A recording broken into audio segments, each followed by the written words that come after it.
Great. Welcome to the stage, Jason Dodier. Jason is a business leader and expert in the circular economy, biochar, and decarbonization. He is the co-founder of Grain Ecosystem, which leverages AI and data to streamline waste-to-energy projects, focusing on biochar for carbon sequestration and community optimization, while improving the likelihood of securing project financing. With a background in project finance and years of commercial leadership and as a sustainable leader at Schneider Electric, Jason has played a key role in some of the world's largest and most strategic public-private partnerships and energy transition initiatives. He also serves on the board of the Amazonia Fund Alliance and regularly speaks at global events on sustainability, innovation, and economic models. Jason is going to talk to us about transparency and perspective in investing in biochar projects today. So with that, I'm going to pass it over to you, Jason. Jason, take it away. Tim, thank you so much for the warm introduction. Truly, again, honored to be here. I've been fortunate to be part of the Wall Street Green Summit and now bringing it to the digital stage here at the Wall Street Green Digital. Thank you to Peter and the entire team for having me. This is a topic we've started to evolve a number of years ago, and I'm really excited to bring the next level as we talk about sustainable present, sustainable project finance. How do we hit these big audacious goals, particularly when it comes to carbon economics? And when I come down to it and I really think about the problem, first and foremost, listening today that are in the investment side of the house. So I've always been that requires humanity's hearts to grow three sizes. I think it's really important to understand the business case and what we continue to learn. And I've seen over 2 decades working in decarbonization is that investing in sustainable practices not only benefits the environment, but it also offers better returns through reducing costs, increasing operational efficiency, and ultimately the smartest investments, solutions such as biochar, which we're going to go into a little bit more detail today, will yield better returns because they'll minimize costs and they'll make the most economically advantageous solutions, which are ultimately the best for addressing climate change. And if you think about some really, really key numbers, we think about healthy soils. So biochar potentially could generate 50 billion annually in social and environmental benefits and 37 million in on-farm economic value here in the US alone. You think about money going into the space. When you think about waste to value at a high level, we're going to need over the next couple of decades, $700 billion injected into this space. And the potential financial return that we're seeing there is roughly $10 trillion. So there's a lot to like about this circular economy opportunity at the table today. I'm going to drill into one of those use cases. And by all intents and purposes, when I've talked to some of the brightest minds at the forefront of science and technology and data, the belief system is that biochar can guide us and lead us between 2 to 7 gigatons of removal. So really exciting things to see when you look at the broad horizons. Now, in the past, I've highlighted a little bit about biochar, but really biochar is both a physical material and an approach to remove carbon from the atmosphere. And biochar production can store biogenic carbon containing waste biomass for thousands of years. It then prevents the release of CO2 from that material and thereby represents a carbon removal technology. And the production approach creates physical biochar, but you can also have energy products such as electricity and fuels, and it can be used in other sectors, which we're going to go into more detail later on, notably hard to abate like concrete, cement, water filtration as an example. And the physical material is much like charcoal and can be incorporated into products. And again, agriculture is one of the biggest ones that we've seen to date. Now, to make it really tangible, one of the things that I haven't done in the past when I presented on biochar is to really look at actual use cases. And the core goal and one of the core drivers we're seeing around this particular circular economy solution, like many of the other ones that are involved in the value chain, is this desire to go from a cost center to a profit center. So many of the companies we work with, groups that do food processing, sugar mills, as you see on the screen today, lumber mills, timber mills, they have a lot of organic biomass, are looking to get rid of waste material, avoid tipping fees, and essentially get access to that land again. So in this case, with biochar, they've got an excess of around 300,000 tons a year of bagasse, which is a byproduct of sugar production. And they have a pre-existing pile that's 4 million metric tons. And obviously that is emitting a lot of carbon, a lot of methane, a lot of harmful gases into the atmosphere, into the environment. So with grain, we're able to help a solution and a customer such as this one to think through, how do you create economic value? How do you get rid of that waste? How to create an output like biochar that can improve soils and act as a fertilizer amendment for farmers that work within a collaborative or in cooperative of that environment, create high quality permanent carbon offsets, which we'll talk a little bit more in detail shortly here today. And then other potential applications. You have wood vinegar, bio oil, as I mentioned earlier, heating and cooling tied to energy, electricity, power purchase agreements, virtual power purchase agreements, and other things that make these projects really encouraging. So with grain, you bring it all together. And we have been very busy. As a company, it's very important to be engaged on the ground. People are key to effective leadership and execution. And you can see here some numerous pictures on the bottom right, working with one of our customers that's using pistachio, almond, and walnut shells. That is a great feedstock that could turn into biochar, again, for the circular economy story.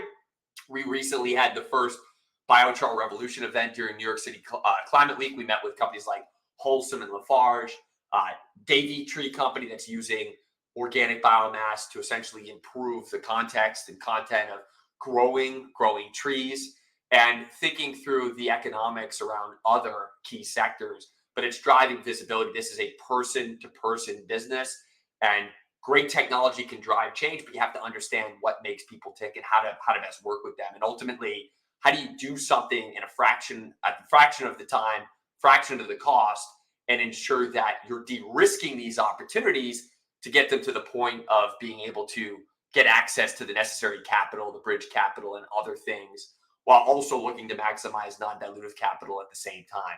So all of this stuff is why we really created Grain at the beginning, because you see many individuals and companies that have access to this incredible byproduct and this waste content, but really struggling to figure out what to do with it, how to think through the technology, how to optimize the economics, how to do scenario analysis, and ultimately, again, improve the opportunity for success, which is really a key driver. Now, every time I present it, I always try to give updates on state of the market. This is really important to kind of understand where are we going and what's happening. So today we've had a little over $2.8 billion spent on CO2 removal. A lot of that has been direct air capture. Direct air capture has been at the forefront of a lot of government stimulus. Certainly we'll look at 45Q a little bit more later, tax incentives, and certainly a lot of oil and gas companies that are investing there. But of the 11.8 million tons of CO2 sold and 3.5% of purchases delivered, biochar continues to remain at the top of the stack in terms of not only time to deliver, so averaging about 4 to 5 months to sequester the carbon, but in addition to that, biochar has actually proven itself to be at the forefront of the deliveries we see in the marketplace. We think about scale and getting where we need to go and trying to get to that 0.5 gigaton number by 2030. Biochar is certainly something we want to see more doubling down on over time. And I've been extremely active over the last couple of years in Washington, D.C. We were one of the first members of a group called the U.S. Biochar Coalition. This is a lot of individuals that come from actually helping to accelerate the biogas industry. And some of the things just to highlight to the group here today in terms of what is happening. Obviously, there's a lot of back and forth still around the Farm Bill, especially with the elections coming up, trying to move to get that passed and moving forward. The bigger things, though, were really on SB 253 and 261. So a lot of what we're talking about here today is waste to value. It's scope 3. So how do you get businesses, in this case, businesses that are operating in California with revenues in excess of $1 billion, to essentially set and publish commitments to achieve net zero by a certain period of time, and also be able to highlight a comprehensive plan of what they're going to do to achieve their scope 3 mandates. In addition, you also have the Carbon Dioxide Removal Leadership Act that is looking to channel up to $10 billion to enhance the U.S. government's investment in carbon removal technologies and really mandate the DOE to take and make these investments, again, which is something we're at the forefront of at Grain, to try to make it easy for the federal institutions to make, and state institutions to make investments in projects that are actually going to happen and avoid tragedy in the commons from a technology perspective. Now, this slide and this image is something that I think is really important. I get asked all the time questions about profit versus emissions, the role and the cost of carbon, and what companies will do to essentially move this forward. So what we've seen over time is serious sector disparities. Low emission, high profit industries like banking can afford higher carbon removal prices, while high emitting sectors with lower profits may contribute less. So we look at internal carbon fees, and companies, I think, could ultimately be able to put up 100 to 200 per ton to fund carbon removal. And what we've seen is for over 30% of the top companies earning more than, I think it's USD 10,000 per ton of emissions. So all sectors can offset 10% of emissions through permanent removals, with costs ranging from negligible to 20% of profits. And ultimately, if companies continue to focus on direct emissions reductions, implement carbon fees, disclose climate project spending, and then begin contributing to carbon removal slowly, these are the ways that we're going to ultimately win and move things forward. And as I mentioned earlier, these monies can be reinvested in things like ag and soil and concrete and water filtration. These are all the things that, how do you get carbon neutral concrete and potting media potential? Companies like Target and Lowe's and Walmart, etc., to be able to scale this out in depth. These are the things that we're looking at actively today in the broader community to ensure that we're building in the speed and scale necessary. One of the things that we committed to at the last Wall Street Green Summit was to put out more content around financing the capital stack. So outside of continuing to lead the investment dialogues, we're also going to be putting out a bunch of net new materials with different business leaders across the capital stack. So equity, debt, philanthropic capital, structured credit, etc. This is a little bit of a teaser. You're seeing this here at Wall Street Green Digital for the first time, but keep an eye out, grainecosystem.com and our LinkedIn page and our website. You're going to see more of these videos coming to the table. And ultimately, what we're going to discuss in these videos is, what are these investors looking for? How do they think about the capital stack? Today, when we look at the capital stack, ultimately, the makeup will vary from a project by project basis. When you think about equity financing, junior debt, bank loans, pre-purchase of carbon credits, and grants. But certainly there's a strong desire when we meet with project developers and we look at projects to maximize non-dilutive capital. For everything I just said, there's a lot of money on the table, both within the IRA, certainly flowing into both blue and red states. Red states have actually benefited more per capita when it comes to the IRA money for doing circular economy programs and decarbonization projects. But part of Grain is to ensure the capital stack is maximized. And there's a number of options here when you think about the capital stack.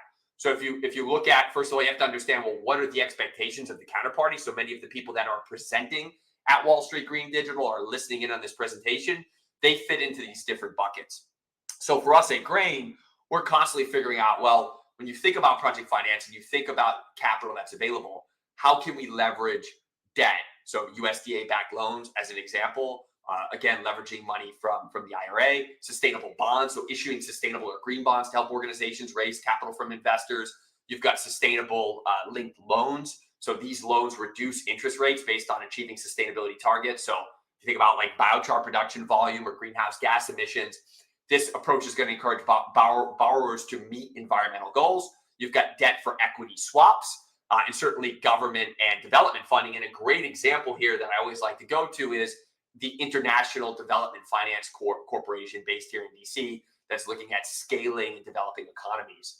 And when you think about the grant side, just a couple that I would like to highlight and some net new ones, NRCS, which is the soil amendment grant. It's essentially reimbursing farmers and incentivizing them to take biochar. It varies by state. It's not available in every state, but you've got Sustainable Agricultural Research and Education.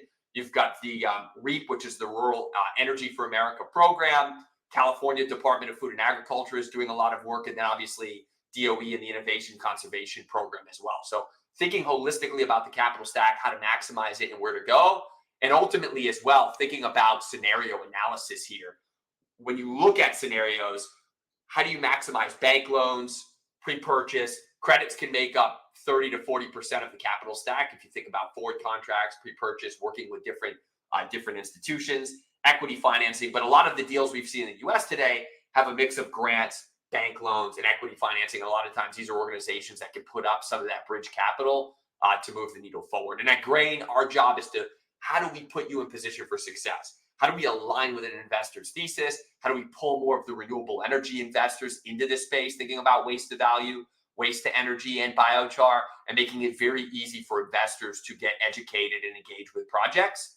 And again, trying to stay seamless across the stack, understand the carbon economics, the technology economics, putting your project in a position that's going to align with investor interest, accelerate LOIs and term sheets, and then supporting to scale, protect the asset, ring fence the cash flows, and ensure that you're meeting your mandates when it comes to doing your carbon project. And ultimately, very easy to do. Have a free version if you want to test against the carbon methodologies, Vera, Puro, Climate Action Reserve. That is available today. And you can easily, as Tim, Peter, and everybody knows in the Wall Street green digital community, you can easily get a hold of me via email or LinkedIn. And with that, Tim, I will turn it back over to you because I think we have a little bit of time left for a question or two. Yeah, thank you, Jason. We have about 2 minutes in understanding what challenges biochar projects face in gaining investor confidence and how these can be addressed by working with Grain. I think there's two big things, Tim.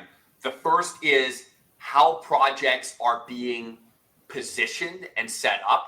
So one of the biggest things, and this rings true back from my energy as a service days, looking at the microgrid sector, understanding what do your offtake agreements look like, and what do you have locked in feedstock contracts, and then ultimately what is the technology that's going to enable scale. And so many times, Tim, I would say in about 70 to 80%, either project developers do not have a technology selected, and or they've picked a technology that doesn't align with the feedstock type they have, whether it's a wet feedstock, dry feedstock, and ultimately the amount of feedstock that they're looking to process in a certain period of time and in a certain location. So Grain is helping to seamlessly figure that out from the gate to ensure you're maximizing resources and capabilities, and you're making those reversible decisions quick, irreversible decisions deliberate to go forward and get those investment dollars, Tim.